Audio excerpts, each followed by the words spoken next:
Invited to MG Studios. Mazoea. Mazoea ni nini? Mazoea ni nini? Mazoea. Sikiliza, itakusaidia hii kama wewe umeteseka sana katika mazoea ulionayo, lakini kama umejitahidi kuiweza roho ya mazoea na kuishinda roho hiyo, pia utakuwa na nafasi ya kupata muda wa kumshukuru Mungu katika siku hii ya leo. Asante unayetufuatilia, kama ni mara ya kwanza katika chaneli yetu ya MG Video Production, MG Studio. Moja kwa moja naweza nikakuelekeza kwa ufupi sana na kwa undani zaidi mazoea ni nini. Na wahenga walisema mazoea hujenga tabia. Mazoea hujenga tabia. Mazoea ni kile kitu unachoweza kukifanya leo na kesho ukakirudia. Inawezekana pia ni kwa ratiba ambayo inaeleweka.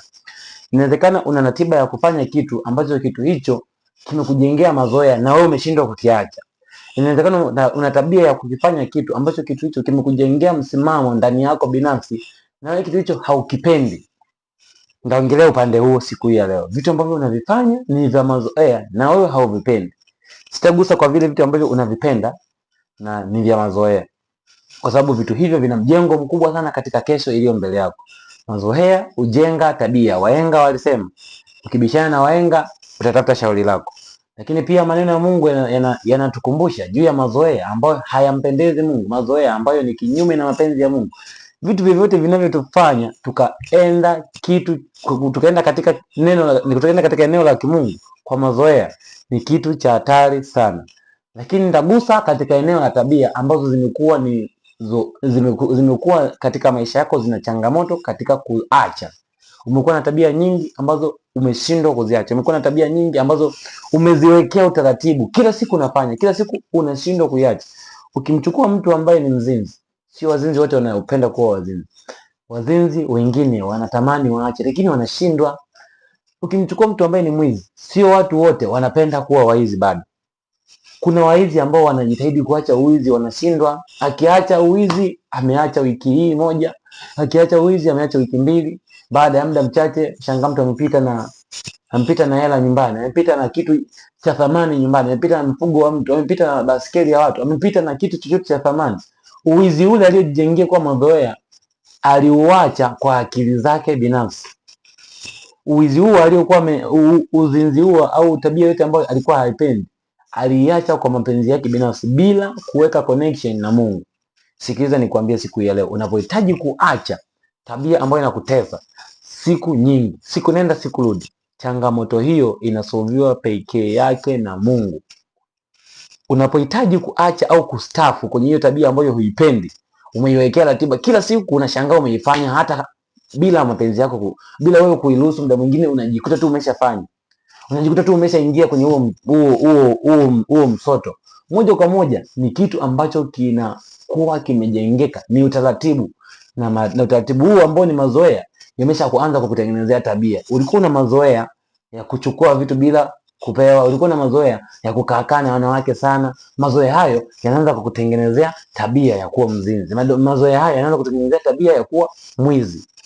Kwa inapozidi kukua hiyo tabia, inazidi kuzaa mizizi na mashina na inaenda kuzaa matunda pia. Tabia yoyote ambayo huipendi, cha kwanza cha muhimu kuiacha ni kumshirikisha Mungu katika tabia hiyo husika. Unaposoma katika Biblia, mtumishi wa Mungu Paulo, wapo watumishi wengi lakini nampenda sana Paulo kwa sababu ni mtumishi wa Mungu ambaye alikuwa katika eneo lake anafanya vitu ambavyo havipendi. Na vitu ambavyo anavitamani kuvifanya havifanyi. Yaani inawezekana unatamani kusoma Biblia lakini hauwezi kusoma Biblia. Inawezekana unatamani kwenda kanisani lakini hauwezi kwenda kanisani. Kwa sababu gani? Vitu vyote unavyopenda kuvifanya hauvifanyi, na vinavyopata kibali unavyovifanya sio vile unavyopenda, sio vile unavyotakiwa kuvifanya na sio vile unavyovipenda. Sikiliza siku hii ya leo, jitahidi katika tabia hiyo unayokushinda muda mrefu. Siku hii ya leo kusudia kubadilishwa na Bwana. Siku hii ya leo kusudia kuanza upya na Bwana. Kusudia kupata neema na nguvu ya uwezesho kuchukua hatua moja kwenda hatua nyingine katika utekelezaji ulionao. Hakika utakapokuwa umejiwekea commitment binafsi na kumshirikisha Bwana katika changamoto ulionao, katika mazoea ambayo yamekuwekea tabia ambayo huipendi, tabia ambayo inakuathiri hata wewe unakosana na ndugu, familia, tabia hiyo, changamoto hiyo inatoka kwa msaada wa Mungu tu. Na kusihi siku hii ya leo, ni wengi wamejaribu kuacha, wakiacha wiki moja wanarudia wiki ijayo, wakiacha mwezi mmoja wanarudia mwezi ujao. Vitu hivyo vinaenda na connection. Mazoea hayo yamekujengea tabia, ni vigumu kuacha bila msaada au neema ya Mungu iliyomwokoa Paulo na kumfanya mtumishi wa Mungu aliyekuwa amepita na kuandaa vitabu, nyaraka nyingi za Biblia. Paulo huyo aliyetumiwa na Mungu alikuwa alikuwa anasumbuliwa na mazoea, alikuwa anasumbuliwa na vitu ambavyo anavifanya yeye mwenyewe havipendi, anavifanya katika hali ya kawaida, yeye mwenyewe havitaki. Kwa nini nafanya hivi? Ninayatenda mambo ambayo sitaki kuyafanya, lakini yale ambayo nataka niyafanye siyafanyi. Bwana asifiwe sana. Jituni kuwa mtu wa badiliko kuanzia siku ya leo. Jiwekee commitment binafsi, mweleze Mungu katika eneo husika. Mungu, nimekwama katika uzinzi. Mungu, nimekwama katika uwizi. Mungu, nimekwama katika uongo. Mungu, nimekwama katika eneo lolote ambalo unajiona umezidi hapo na unashindwa kuiacha. Katika tabia yote ambayo unayo na umeshindwa kuiacha, sikiliza, hauwezi ukaacha uzinzi kiurahisi. Hauwezi ukaacha uwizi kiurahisi. Iko test ambayo imeshajengeka ndani yako. Uzinzi utamu wake umeshaujua. Utamu wa uwizi umeshaujua. Utamu wa uongo umeshaujua. Hicho kitu hadi kitoke kwenye akili yako, hadi kitoke kwenye ratiba zako, iko neema ya Mungu inayotakiwa kusaidia. Iko msaada wa Mungu ambao unatakiwa kustahilishe, kukupa uwezo wa kushinda hicho kitu.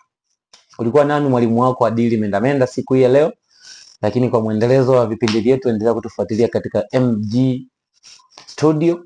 Tunapoendelea kutuma video zetu na masomo kadha wa kadha, endelea kufuatilia, lakini unaweza ukashare video hii kwa huyo ndugu yako ambaye amepitia changamoto na ameshindwa kuiacha, au wewe mwenyewe kama umepitia changamoto na umeshindwa kuiacha ni kwa muda mrefu, unaweza kutumia video hii pia ukajifunza kitu kikubwa sana. Nikutakie badiliko jema, endelea kufuatilia vipindi vyetu katika channel hii ya MG Video Production na Mungu akubariki.